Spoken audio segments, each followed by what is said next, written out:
महाभारत से मिलते हैं ये 25 सबक। आपने जान लिए तो जीत जाएंगे जिंदगी की जंग। महाभारत की शिक्षा हर काल में प्रासंगिक रही है। महाभारत को पढ़ने के बाद इससे हमें जो शिक्षा या सबक मिलता है उसे याद रखना भी जरूरी है। तो आओ हम जानते हैं ऐसी ही 15 तरह की शिक्षाएं जो हमें महाभारत, युगंधर और मृत्युंजय पढ़ने पर मिलती हैं। हालांकि यह भी सच है कि आप महाभारत पढ़ेंगे तो हो सकता है कि आपको कुछ अलग शिक्षा या सबक मिले। पहला, जीवन हो योजनाओं से भरा। जीवन के किसी भी क्षेत्र में बेहतर रणनीति आपके जीवन को सफल बना सकती है, और यदि कोई योजना या रणनीति नहीं है तो समझो जीवन एक अराजक भविष्य में चला जाएगा जिसके सफल होने की कोई गारंटी नहीं। भगवान श्री कृष्ण के पास पांडवों को बचाने का कोई मास्टर प्लान नहीं होता तो पांडवों की कोई औकात नहीं थी कि वे कौरवों से किसी भी मामले में जीत जाते। दूसरा, संगत और पंगत हो अच्छी। कहते हैं कि जैसी संगत वैसी पंगत, और जैसी पंगत वैसा जीवन।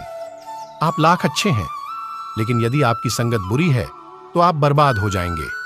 लेकिन यदि आप लाख बुरे हैं और आपकी संगत अच्छे लोगों से है और आप उनकी सुनते भी हैं तो निश्चित ही आप आबाद हो जाएंगे। कौरवों के साथ शकुनी जैसे लोग थे, जो पांडवों के साथ कृष्ण। शकुनी मामा जैसी आपने संगत पाल रखी है तो आपका दिमाग चलना बंद ही समझो। तीसरा, अधूरा ज्ञान घातक। कहते हैं कि अधूरा ज्ञान सबसे खतरनाक होता है। इस बात का उदाहरण है अभिमन्यु। अभिमन्यु बहुत ही वीर और बहादुर योद्धा था, लेकिन उसकी मृत्यु जिस परिस्थिति में हुई उसके बारे में सभी जानते हैं। मुसीबत के समय यह अधूरा ज्ञान किसी भी काम का नहीं रहता है। आप अपने ज्ञान में पारंगत बने। किसी एक विषय में तो दक्षता हासिल होना ही चाहिए। नंबर 4, दोस्त और दुश्मन की पहचान करना सीखें। महाभारत में ऐसे कई मित्र थे जिन्होंने अपनी ही सेना के साथ विश्वासघात किया। ऐसे भी कई लोग थे जो ऐन वक्त पर पाला बदलकर कौरवों या पांडवों के साथ चले गए। शल्य और युयुत्सु इसके उदाहरण हैं।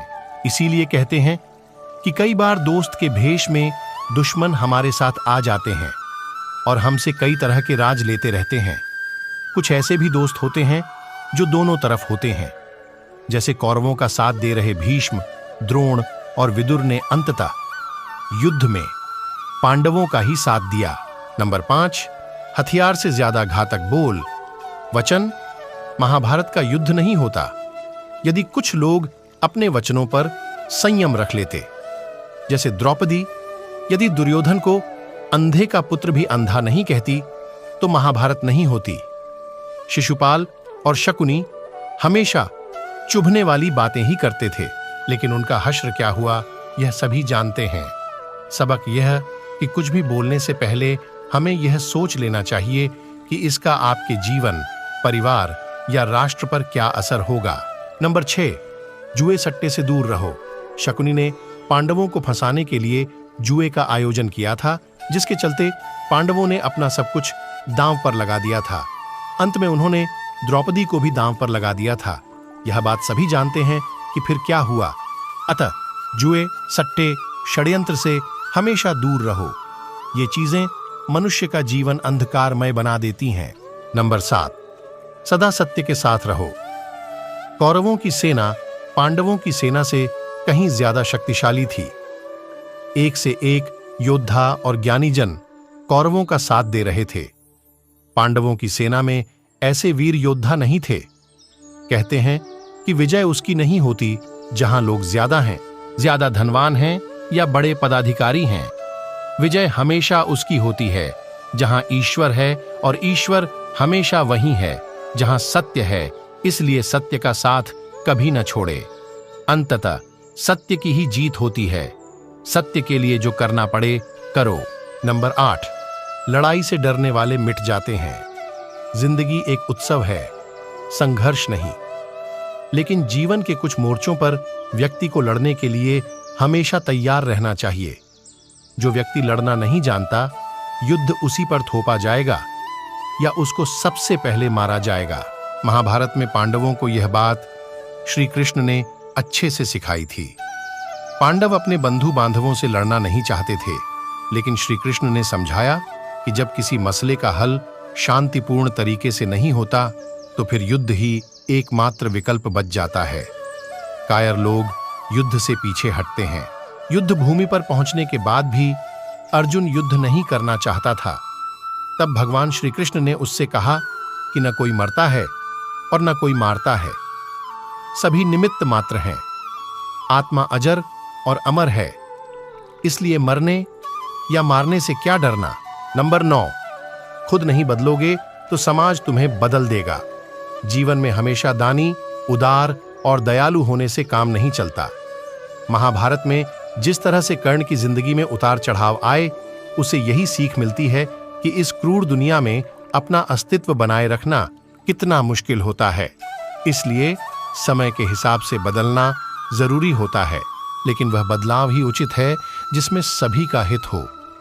कर्ण ने खुद को बदलकर अपने जीवन के लक्ष्य तो हासिल कर लिया, लेकिन वे फिर भी महान नहीं बन सके, क्योंकि उन्होंने अपनी शिक्षा का उपयोग समाज से बदला लेने की भावना से किया।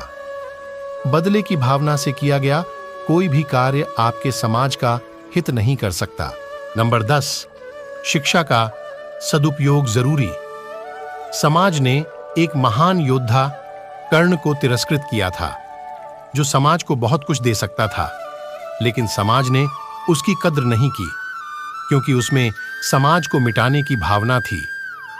कर्ण के लिए शिक्षा का उद्देश्य समाज की सेवा करना नहीं था, अपितु वो अपने सामर्थ्य को आधार बनाकर समाज से अपने अपमान का बदला लेना चाहता था। समाज और कर्ण दोनों को ही अपने अपने द्वारा किए गए अपराध के लिए दंड मिला है और आज भी मिल रहा है। कर्ण यदि यह समझता कि समाज व्यक्तियों का एक जोड़ मात्र है जिसे हम लोगों ने ही बनाया है, तो संभवतः वह समाज को बदलने का प्रयास करता, न कि समाज के प्रति घृणा करता। नंबर 11, अच्छे दोस्तों की कद्र करो। ईमानदार और बिना शर्त समर्थन देने वाले दोस्त भी आपका जीवन बदल सकते हैं। पांडवों के पास भगवान श्री कृष्ण थे, तो कौरवों के पास महान योद्धा कर्ण थे। इन दोनों ने ही दोनों पक्षों को बिना शर्त अपना पूरा साथ और सहयोग दिया था। यदि कर्ण को छल से नहीं मारा जाता तो कौरवों की जीत तय थी। पांडवों ने हमेशा श्री कृष्ण की बातों को ध्यान से सुना और उस पर अमल भी किया, लेकिन दुर्योधन ने कर्ण को सिर्फ एक योद्धा समझकर उसका पांडवों की सेना के खिलाफ इस्तेमाल किया। यदि दुर्योधन कर्ण की बात मानकर कर्ण को घटोत्कच को मारने के लिए दबाव नहीं डालता, तो इंद्र द्वारा दिया गया जो अमोघ अस्त्र कर्ण के पास था, उससे अर्जुन मारा जाता। नंबर 12, भावुकता कमजोरी है। धृतराष्ट्र अपने पुत्रों को लेकर जरूरत से ज्यादा ही भावुक और आसक्त थे।